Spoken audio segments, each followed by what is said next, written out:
Walang kinikiliti ng mga UFO at aliens ang ating imahinasyon. Ngunit may malalim daw na dahilan kung bakit gano'n na lamang ang interes natin sa mga ito. I'll be right here. It's rooted in onto our anxiety, knowing na we're mortals, that sooner we'll pass away. And so, yung vastness pati ng universe, na nag-iisip tayo kung may what is out there aside from human being. There is some kind of an omnipotent presence, no? Pero that's a feeling, and you cannot deny feelings. But sabi ko nga, sa tagal-tagal na ng panahon, 2,000 taon na, hanggang ngayon, scientifically speaking, wala pa lang napatunayan talagang UFO.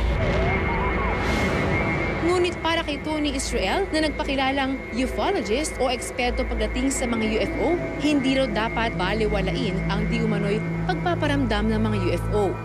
Ang aking pagkakaunawa dyan kung bakit sila naririto ay upang tulungan tayo sa mga impending disasters na ating kinaharap. Critical ang year 2012 at naririto sila upang mamulat ang ating mga mata sa katotohanang ni minsan ay hindi pa naisisiwalat sa atin. Ilan sa mga indikasyon dito ay yung pag ang kalangitan ay naging unusually clear. Isa yan sa mga possibility na magkaroon ng UFO sighting. Animoy nagmimistulang bituin lamang, ngunit ito pala ay hindi bituin, kundi ito'y mga UFOs. Totoo ngang to see is to believe, subalit ayon sa mga eksperto, pwede naman daw tayong linlangin ng ating mga paningin. Dito sa Astronomical Investigation Unit ng Pag-asa, karaniwang napapadala yung mga reports tungkol sa mga alien sightings dito sa Pilipinas. At narito tayo ngayon para ipakita itong mga litrato at videos na ating nakalap para ipasuri sa kanila kung ano nga bang laman ng mga ito. Dito ko nakilala si Jose Mendoza at ang mga kasamahan niyang eksperto sa Astronomical Investigation Unit ng Pag-asa. Sila ang opisyal na taga-imbestiga ng mga UFO sightings na nagaganap dito sa Pilipinas. Taong 1992 nang binuo ang kanilang grupo.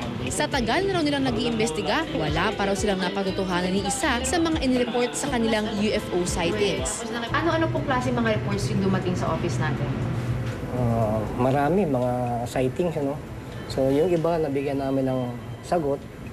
Usually napagkamalan nila mga weather balloon, mga balloons na pinapalabas sa piyesta, mga artificial satellites, mga man-made aircraft, ganun yung mga planets, ganun din planets. Tapos yung mga strobe light, mga fireballs, yung mga bolides, yung malaking meteors. Ipinasuri rin namin ang dala naming mga litrato at video. Ang mga video na nakuha ni Fred, maaaring insekto lamang daw na napadaan sa harap ng kanyang kamera. Yun, yung lumabas na itim doon. Ano yun? Siguro parang dumi lang sa camera. Tsambahan lang, katulad yun. Tsambahan lang, ganun sa dumaan. Okay. Sa mga litratong kuha naman ni Luna, hindi maaninag ni Jose kung may UFO nga ba o wala. Maaring mga cloud formations lamang daw ito. O kaya naman, refleksyon ng ilaw sa lente ng kamera. Yan, sir. Anong Hindi ko maintindihan kung ano yan kung aeroplano naghahabulan o kung ano yan Sa bagay, matatawag mo silang UFO kasi unidentified. Unidentified. Kaya pag nakakita mo nabigyan mo ng UFO na sila, identified. Ano ba yung hinahanap ninyong indikasyon na meron talagang UFO at yun yung sinasabi nga nila na may alien? Kailangan i-prove nila yun. Factual. Kailangan pakita nila talagang meron. Yung proof, physical evidence, ika nga. So, pag meron naipakita silang physical evidence, siguro that's the time na maniniwala kami. Para hindi magkaroon ng magpanic yung mga tao regarding sa mga ibang mga sightings. So, binibigyan namin ng kasagutan based from our analysis.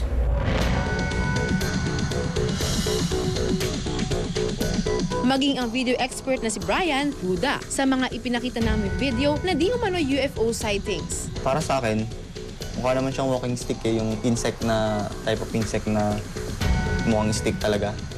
Na, yun nga, accidentally siguro, habang nagpapan siya ng video niya, biglang may nag-pass by doon. Kasi kung makikita natin sa footage niya, ayun may mga halaman doon sa gilid eh. Diba? Tapos para siyang nasa gubat din. So possible naman siguro na magkaroon ng ganong insect na all we know naman, meron talagang walking stick na insect, diba?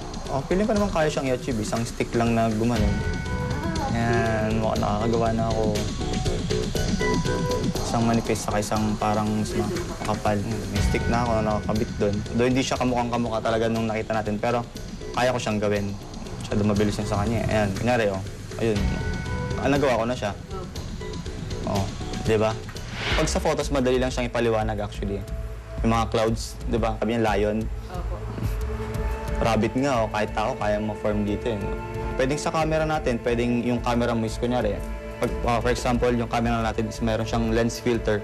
Yung lens filter kasi nafi-filter niya yung mga UV rays. So pwede siyang maging light dito, automatic pag nakatapat siya sa araw. Pero hindi natin sinasabi na hindi siya totoo. So, may possibility pero mas may chance na ma-manipulate lang siya tulungan ng technology natin ngayon and sa iba't ibang mga software. Hindi na nga siguro natin maiaalis sa ilan ang sobrang pagkahumaling pagdating sa mga usapin ng mga UFO at alien, gayong ni isa naman dito ay wala pa ring napapatunayan.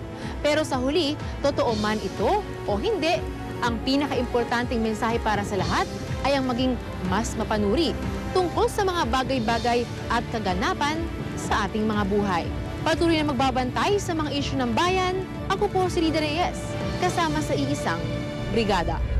So hindi nila nire-reject outright. Pag may pumunta sa Pag-asa at sinabi na nakakita ko ng UFO, eto ang ebidensya, hindi nire-reject outright ng Pag-asa. Mahalaga po ma'am na hindi nila i-reject kagad dahil po sinasabi nila na sa ngayon, hindi naman nila masasabi na maaari nga pong totoo yan. Maaring meron po talagang nag-exist na ganyan. Pero maaari din po na hindi, kailangan po matest scientifically. Maraming salamat, Rida Reyes. Mga kabrigada, marami pa ho tayong mga issue at mga istoryang babantayan sa pagbabalik ng brigada.